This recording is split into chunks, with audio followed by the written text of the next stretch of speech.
Eks sa siis küsi siis ma. Kuidas on, Indrek, kas kevad tuleb ka või? Pool märts on juba läinud. 3-4 päeva on juba isegi lõukesed lendavad ringi. Musträstad on olemas.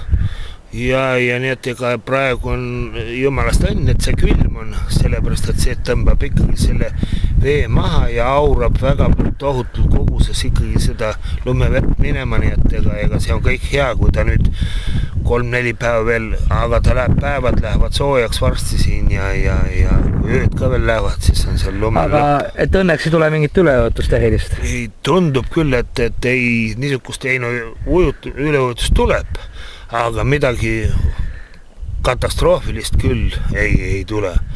Sellepärast, et metsades ja see päike ikkagi neelab praegu tohutult lund. Aga mis sa arvad võrreldes eelmise aastaga, kui Riisal sai peaaegu et 5 meetrini tõusis, et palju siis see aasta võiks veetase tulla? Riisale kuskil 4,5, mitte rohkem. Nii et sinu juures siin see tähendaks seda, et sa jääd nagu enam-vähem kuivale. Ma ei jää mitte kuivale, aga vähemalt lehmadele ei tule külje alla. Sellepärast, et möödunud aasta ju lausa tuli loomi tõsta.